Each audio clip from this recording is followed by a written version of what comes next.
everyone, I hope you can hear me. Today, this group is going to be presenting on the topic of social media and health misinformation. We'll be covering a range of issues related to social media and health misinformation within both medicine and dentistry.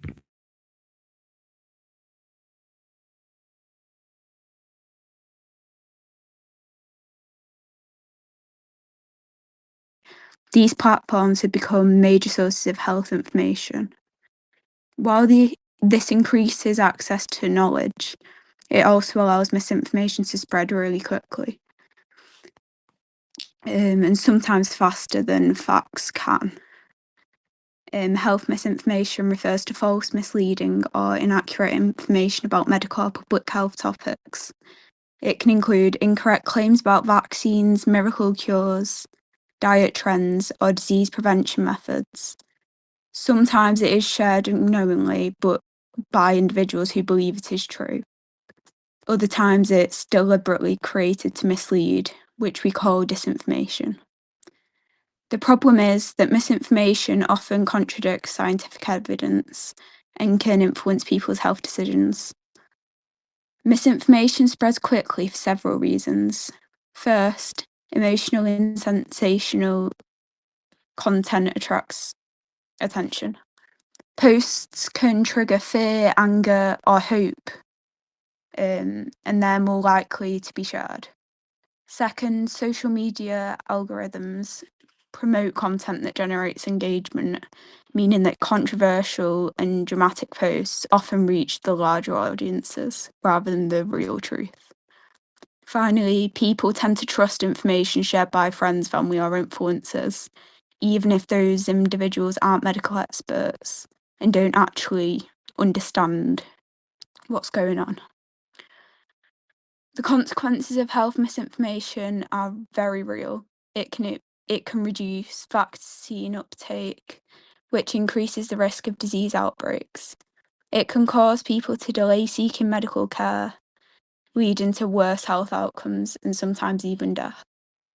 Some individuals may turn to unproven or unsafe treatments instead of the evidence-based treatments and medicine. Perhaps most importantly, the misinformation decreases the trust in healthcare professionals and public health institutions, making it harder to implement effective health policies. We have seen multiple examples where misinformation has caused harm in previous years. Some examples of these are vaccine hesitancy has contributed to the re-emergence of preventable diseases. During global health crises such as COVID-19, false cures and conspiracy theories have spread rapidly, creating more confusion and fear. Also, mental health misinformation has also led people to avoid therapy or even medication based on inaccurate claims.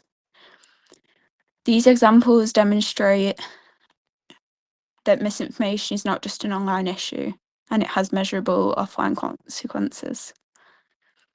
One of the most well-known examples of health misinformation is the false claim that vaccines cause autism. The idea was originated in 1998 from a study by Andrew Wakefield. The study was later proven fraudulent and officially retracted, and Wakefield lost his medical license. However, the damage had already been done, and the claim was spread widely on platforms like Facebook, YouTube, TikTok, and this led to increased vaccine hesitancy and measurable declines in vaccination rates. This contributed to outbreaks of preventable diseases such as measles, and extensive research has since confirmed that there is no link between vaccines and autism. The misinformation continues to influence public health decisions today.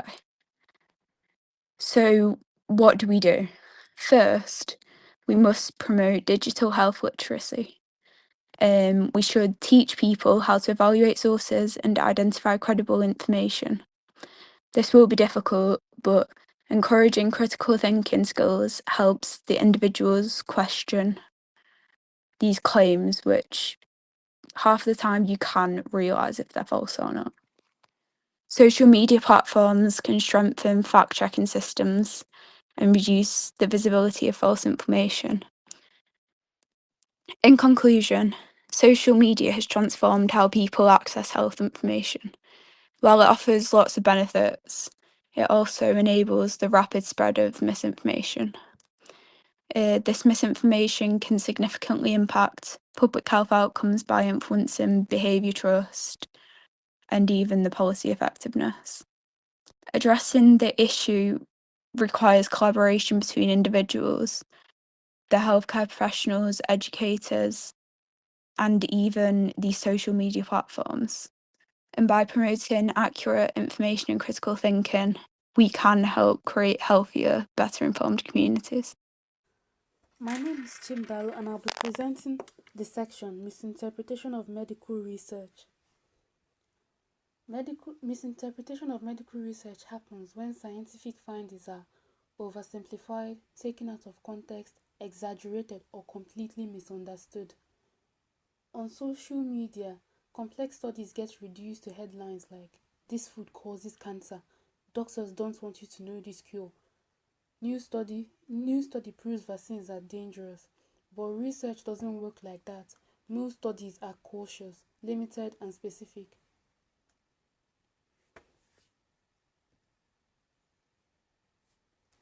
How medical research gets misinterpreted. Correlation does not always equate to causation, which is the biggest mistake. Just because two things are linked does not mean one causes the other. Example, if a study finds that people who drink more coffee have higher anxiety, that doesn't automatically mean coffee causes anxiety. It could be that anxious people drink more coffee. Social media often ignores this distinction because dramatic claims get more attention. Many viral health claims are based on very small studies, animal studies, lab studies, not done on humans. For example, a study done on mice might show chemical affects cells in a lab. On social media, this turns into, "This ingredient is toxic, stop using it immediately." But results in a mice or petri dish do not always apply to humans. A good research needs large sample sizes, repetition, peer review, human trials. Without that, conclusions are very limited. How headlines distort risk. Relative risk versus absolute risk. If a headline says, "This food increases cancer by 50%, that sounds terrifying, but what if the actual risk increases from 2 in 1,000 people to 3 in 1,000 people? That's a 50% relative increase, but the absolute increase is only one extra person in 1,000. Social media uses relative risk because it sounds dramatic. As a person viewing a research, always ask 50% of what? Cherry picking and ignoring consensus. Sometimes one study finds something unusual, but science works by overall consensus, not by one isolated paper. Social media often picks one study that supports a narrative, ignores 100 others that disagree. Reliable conclusions come from systematic reviews, meta-analysis, multiple replicated studies, not one viral screenshot. Why this matters? Misinformation can lead to fear of treatment, refusal of vaccines, use of unsafe natural cures, which can cause a problem that was never there in the first place, distrust in healthcare professionals, which can prevent a person from actually seeking help when they need it and can lead to other complications. So instead of asking, "Is this shocking?" we should ask, "Is this scientifically wrong?" as health information spreads faster than corrections. So we can all agree that we use social media for quick information, and health advice is no exception. If you're prescribed a new medicine or have a health problem, it's really common to go on TikTok or Insta and see what people saying about it. But the problem is that what we find there isn't actually always accurate, and sometimes it can be actually very harmful. So today I'm going to talk about 3 main issues with medical information on social media. The first is personal experiences being used and treated like facts. So a lot of posts are based on one person's experience. For example, you might see a video where someone says, I started this antidepressant and I felt better in 3 days. It sounds really reassuring, but in reality, most antidepressants take 2 to 6 weeks to have full effect. So if someone starts the same medicine and doesn't feel better after a few days, they might think it isn't working and stop taking it, even though their experience is actually completely normal. And it works in the same way too. If someone shares a long list of side effects and says a medication was awful for them, it can make other people too anxious to even start a treatment that could have genuinely helped them. So the issue isn't people sharing their stories, it's when those stories are taken as medical evidence. The second issue is how simplified everything becomes. Medicine is complicated, but social media content is designed to be quick, aesthetic, and easy to understand. For example, you might see a post saying, take this antihistamine for sleep, it knocks you out instantly. What that short video usually doesn't explain is who shouldn't take it, the correct dose, the fact it can make you drowsy the next day, or that it's not recommended as a long-term sleep solution. Another really common example is acne treatment. You see things like, oh, this cream cleared my skin in a week, but not the part where it can initially make your skin worse, increase sun sensitivity, and take months to work properly. So the information isn't completely wrong, it's just incomplete. And in healthcare, missing information can be just as dangerous as incorrect information. The third issue is how the platforms themselves work. So, as previously discussed, social media promotes content that gets attention, especially things that promise quick, natural, or miracle results. A really good example of this is CMOS. I'm sure you've seen videos claiming it contains 92 minerals and that it can replace multivitamins, boost your immune system, improve skin, and give more energy. Those videos get millions of views because the idea of one natural product doing everything is really appealing. But what often isn't explained is that the actual nutrient content can vary. The amounts of each mineral are usually very small, and it isn't a regulated replacement for prescribed supplements. A lot of those posts are also selling a specific CMOS product, even if it's not clearly labeled as an advert. So it feels like genuine personal advice, but it's actually marketing. And because the algorithm keeps showing you similar videos, it starts to feel like a scientific fact rather than a trend. So overall, social media has made health information more accessible than ever before, and that can be a positive thing, but there are real risks. So the key takeaway is that social media can be a starting point for awareness, but when it comes to medicines and health decisions, we should always rely on trusted sources like doctors, pharmacists, and official health organizations. Thank you. Hello, so I'm going to be talking about how celebrities influence people's health beliefs using their platforms and millions of followers. So, how can this really affect us? When celebrities talk about health issues, they can raise awareness and encourage people to pay attention. For example, when a celebrity shares their health journey, it can inspire others to seek help, control unhealthy habits, and learn more. However, the problem is that celebrities don't always promote scientifically proven information. So while they have a positive impact, they can also spread misinformation. Many celebrities promote medical or wellness products because they are paid to do so. The fame makes a product look trustworthy, and people often trust celebrities because they admire them. Fame doesn't mean someone is medically qualified. A common example is wellness trends like detox diets and supplements, which are often marketed as a natural and life-changing. Many vulnerable people are fascinated by this and start feeding into these trends thinking it's necessary. This can lead to unhealthy habits and unrealistic expectations about body image and health. Another issue is the increase in unnecessary use of medication. When celebrities talk about certain treatments, people may start requesting them even if they don't need them. A clear example of this is Ozempic. Ozempic was first introduced in 2017/2018 for type 2 diabetes. However, after many celebrities started abusing the product and advertising it for non-diabetic use, more specifically weight loss, the hashtag Ozempic went viral, gaining hundreds of millions of views on TikTok. And as a result, prescriptions and demand rose significantly, even amongst people without diabetes. Prescriptions averaged 60,000 per week only in the US alone. So, to conclude this, I want to emphasize how important critical thinking and relying on medical professionals rather than social media trends is. The propaganda we see online might be helpful, and it might not be. We all have different bodies and skin types. A product might just simply not be for you. Thank you. Hello. So the thing with health misinformation is the fact that it can be used to target certain minorities or it can affect certain minorities more.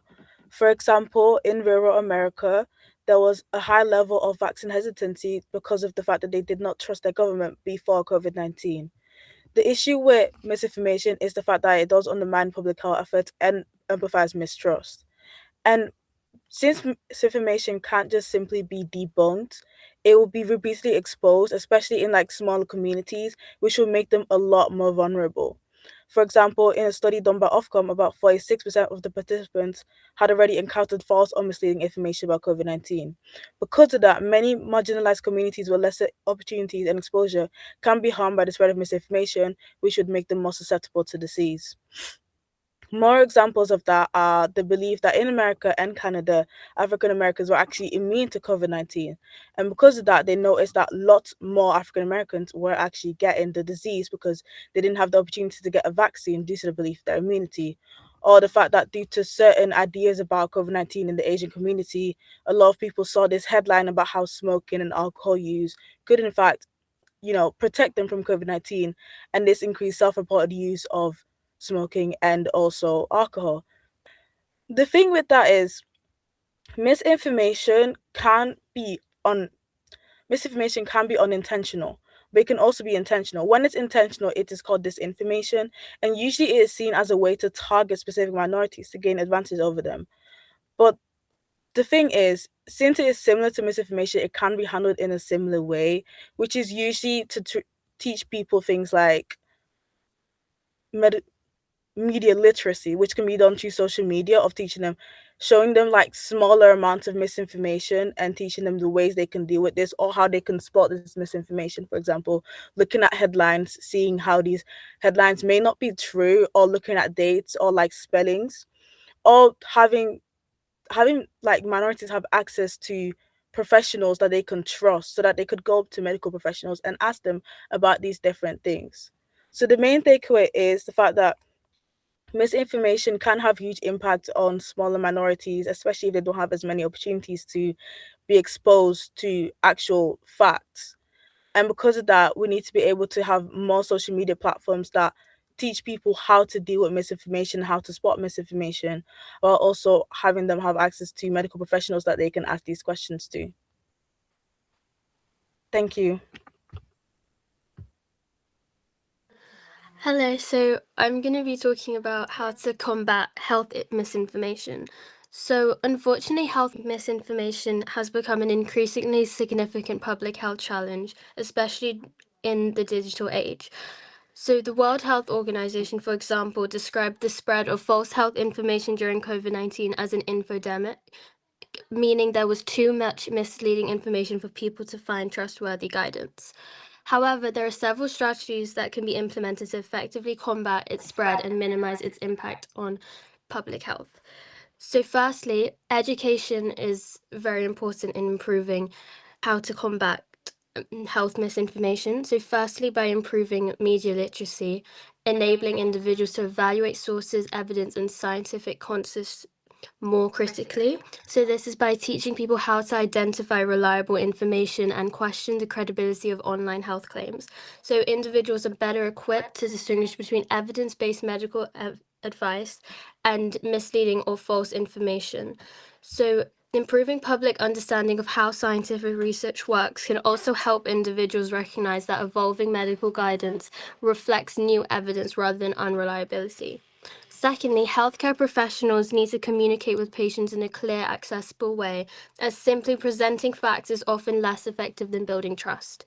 Research has shown that people are more likely to accept medical advice when it is delivered in an empathetic and understanding manner. Encouraging open and judgment-free conversations between patients and healthcare providers can help address concerns related to misinformation and reduce distrust in medical institutions. Additionally, improving the accessibility of accurate health information is essential. So evidence-based guidance should be presented in ways that are easy for non-specialists to understand, while avoiding overly technical medical terminology that may create confusion for people not in the healthcare profession. And also, providing culturally appropriate resources and translations can also ensure that accurate health advice is accessible to a wide range of communities. Furthermore, proactive public health messaging can help prevent misinformation from spreading in the first place. Sharing accurate information through social media platforms before false claims gain any attraction can reduce the likelihood of individuals encountering and believing misleading content. But there is also responsibility of social media platforms. So they should be responsible of flagging misleading content and promoting verified sources such as the NHS and the World Health Organization, and reduce the algorithm amplification of harmful health claims. Implementing clearer content moderation policies and supporting independent fact-checking organizations may also limit the visibility of misinformation online. So in conclusion, combating health misinformation requires a collaborative effort involving education, healthcare, communication, platform accountability, and the community. By implementing these strategies, it is possible to improve public understanding of health information and support safer decision-making in an increasingly digital world. On the dentistry side of things, DIY dentistry involves patients taking it upon themselves to treat their own conditions. It's a large issue in healthcare as it can be quite dangerous and comes with risks. For example, in a survey conducted by the BDA, the British Dental Association, 8 out of 10 of 500 doctors remember treating patients who undertook DIY dentistry. This involves people using superglue, chewing gum, and even pliers on their teeth. There are many risks to resorting to DIY dentistry. Tooth sensitivity, inflamed gums, uneven bite alignment, and recurring infections are all some of the potential side effects. One case of DIY dentistry is in the example of Sharon Gray. Sharon Gray was a woman who turned to DIY dentistry as she was left on the NHS waitlist for over 1 year. She describes how she had spiraled down her teeth with a metal file and managed to superglue most of her mouth as well. This case reflects the issues that many places face. In 2021 alone, the Clinical Commissioning Group on West Suffolk lost 21% of its dentists. Furthermore, NHS Portsmouth CCG lost 26% of its NHS dentists over 12 months. There is a growing pressure on the NHS, but not enough dentists to help alleviate this. Many people are therefore turning to private dentistry, although this is not always affordable in every single case. First seeing its rise in 2016, many people began to use elastic bands combined with earring backs to make their own at-home braces. Oftentimes, the earring backs were superglued onto the teeth. However, there are many risks associated with this. The elastic bands could potentially damage the periodontal ligament that holds the teeth to the bone, cutting off the blood supply to the tooth. This can lead to the tooth becoming loose. In this section, we will be discussing the misleading information present on the media about teething. Before we get started, it is important that we understand what the term teething means. So, teething is the process of a baby's first teeth pushing through their gums. They're sometimes referred to as milk teeth, but usually baby teeth or primary teeth. And children grow a total of 20 primary teeth with 10 on the top gums and 10 on the bottom. So, what exactly happens during teething? The baby's teeth will emerge in different stages, commonly starting with 2 bottom front teeth, which are also known as central incisors. This process most commonly starts when the baby has reached 6 months of their life after birth. However, teething can also start earlier or later than 6 months, and all 20 teeth will have fully emerged by 2 to 3 years old. Moving on, one of the most common misinformation present all over the media regarding teething is that teething causes high fevers of about 38 degrees Celsius, which is equivalent to 104 degrees Fahrenheit. It is important to know that anytime there is any inflammation in the body, including during teething, our body temperatures do increase slightly. Teething and fevers do coincide, yes, and teething does cause irritation and inflammation of the gums, which slightly increases a body's temperature. However, it would be incorrect to say that there is a direct causal link between teething and having high fevers. This is because babies get sick a lot due to having the immune system support that they got from the mother's placenta. And now they have to build up their own immune systems, and therefore many viruses can trigger fevers as part of the body's immune system being activated, which is actually a good sign that the baby's immune system is doing its job. So when a teething baby often gets a fever, the fever is usually caused by a virus or another pathogen and not the actual teething process. Another common misconception is that teething causes the development of diaper rash and diarrhea. Many parents report, and some doctors do acknowledge, that they often coincide. It is believed that during teething, all the extra saliva is being swallowed, and therefore the saliva in the stool results in diarrhea, which can irritate babies and therefore cause a red rash. Even when teething is a challenge, it is important to always remember that it will pass, and what you can do in the meantime is implement remedies to ease pain.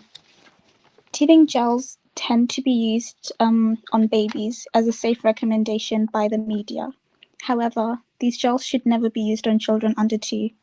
Teething gels like Oragel or Ambisol contain the numbing agent benzocaine, which can cause a dangerous condition called methemoglobinemia. This affects the blood's ability to carry oxygen and can be fatal. Even though some of these gels are marketed as baby products, the Global Dental Association recommends against using them on infants. Teething gels also pose a choking hazard. This is because if they are swallowed, it can numb the back of the throat and interfere with the swallowing and gag reflexes. In addition, many mothers or fathers have reported observing their babies pull their ears when teething. Ear infections as a result of teething is a commonly misunderstood myth around the media. It is possible that a baby might have some ear discomfort when getting their molars. However, molars commonly come in during their toddler years. Therefore, tugging on ears could just be the baby playing or a sign of an ear infection caused by other factors. It is important to consider that teething coincides with the age when babies put their hands and toys into their mouths all the time, and therefore picking up a lot of germs which could further cause other infections, for example, an ear infection. Lastly, there are multiple different remedies present online about teething, which can not only be misleading, but also dangerous. These remedies include rubbing alcohol on the teeth or baby's gums, giving the baby random frozen objects to chew on, and also making them eat hard foods. Alcohol should never be used to aid teething infants, as it can be poisonous to young bodies which are not developed enough. Similarly, giving the baby frozen objects or hard foods could potentially cause them to choke and can irritate the baby's gums through frostbites or scathes. Instead, it is recommended that you offer the baby a chill and damp washcloth to chew on, or actively massage their gums with a clean finger or a damp cloth. To conclude this, giving the infant Tylenol according to a doctor's advice is the best action to take for teething babies. Thank you.